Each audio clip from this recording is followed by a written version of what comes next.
అన్యాయం జరిగిన వాళ్ళు పోలీస్ స్టేషన్కి వచ్చినప్పుడు వాళ్ళని కూర్చోబెట్టి వాళ్ళ ఫిర్యాదు ఏందో కనుక్కొని ఆ ఫిర్యాదును పరిష్కరించి వాళ్ళకి న్యాయం చేసే విధంగా ఫ్రెండ్లీ పోలీసింగ్ ఉండాలి తప్ప కబ్జాలు పెట్టుకున్న వాళ్ళకో హత్యలు చేసిన వాళ్ళకో లేకపోతే ఆర్థిక నేరగాళ్లతో ఫ్రెండ్లీగా ఉండమని కాదు. అందుకే ఫ్రెండ్లీ పోలీసింగ్ అనే దాన్ని రీడిఫైన్ చేసుకోండి. పోలీస్ అంటే నేరగాడు భయపడి తీరవలసిందే. పోలీస్ పేరు వినిపిస్తే కబ్జాకోరైనా డ్రగ్స్ వాడేవాడైనా లేకపోతే చెరువులను కుంటలను నాలాలను ఆక్రమించుకునేవాడైనా లేకపోతే నేరాలు చేయాలన్న ఆలోచన ఉన్నవాడు పోలీస్ పేరు చెప్తే భయపడాలి. వాళ్ళను భయపెట్టండి. బాధితుల పట్ల ఫ్రెండ్లీగా ఉండండి. అప్పుడే నిజమైన పోలీస్ వ్యవస్థకు గౌరవం పెరుగుతుంది.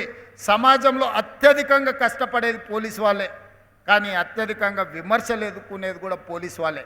ఇది అందరు పోలీసుల వల్ల రావడం లేదు. కొద్దిమంది పోలీసుల వ్యవహారం అంత పోలీస్ వ్యవస్థకే చెడ్డ పేరు తెచ్చే విధంగా విమర్శల్ని ఎదుర్కొనే విధంగా పరిస్థితులు ఉంటున్నాయి.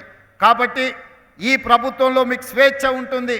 ఈ స్వేచ్ఛ ప్రజాస్వామ్యాన్ని కాపాడడమే కాదు, ప్రజలకు అందుబాటులో ఉండి బాధితులను ఆదుకునే విధంగా ఈ స్వేచ్ఛ మీకు ఉంటుంది.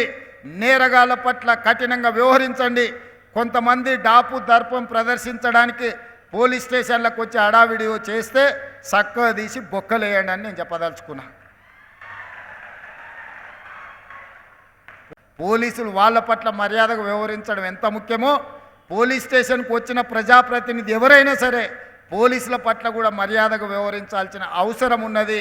వాళ్ళు అమర్యాదగా వ్యవహరిస్తే మీరు మర్యాదగా ఉండడం వల్ల అది చేతగాంతనంగా కొన్నిసార్లు సమాజానికి సందేశం ఇచ్చిన వాళ్ళం అవుతాము.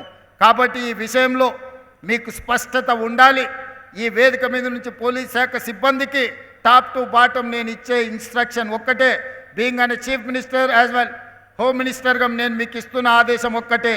పేదల పట్ల, సామాన్యుల పట్ల, బాధితుల పట్ల మీరు సానుభూతితో ఉండండి. వాళ్ళ సమస్యల్ని పరిష్కరించండి. నేరగాళ్ళు ఎంత వారైనా సరే, వాళ్ళ రాజకీయ నాయకులా, అధికారులా, లేకపోతే ఇంకెవరా, ఎవరిని చూడాల్సిన అవసరం లేదు. వాళ్ళ హోదా నేరగాడికి అప్లై అవ్వదు. ప్రోటోకాల్స్ కూడా నేరగాళ్ళకి అప్లై అవ్వవు. ప్రోటోకాల్ అనేది ప్రోటోకాల్ విధానం ఉంటుంది. అప్పుడు మాత్రమే ప్రోటోకాల్ పాటిస్తాము. నేరగాళ్లకు ప్రోటోకాల్స్ పాటించడం మొదలు పెడితే మీరు మీ ఉద్యోగాలను చెయ్యలేరు. అలాంటి వారి పట్ల స్పష్టంగా వ్యవహరించండి. విధి విధానాలను పాటించండి. మీ డిపార్ట్మెంట్ సమస్యలు ఏ హోదాలో ఉన్నా మీ సమస్యలు మీ ఉన్నతాధికారుల దృష్టికి తీసుకెళ్ళండి. యూనిఫామ్డ్ ఫోర్స్ అంటే క్రమశిక్షణతో మెలిగే ఫోర్స్.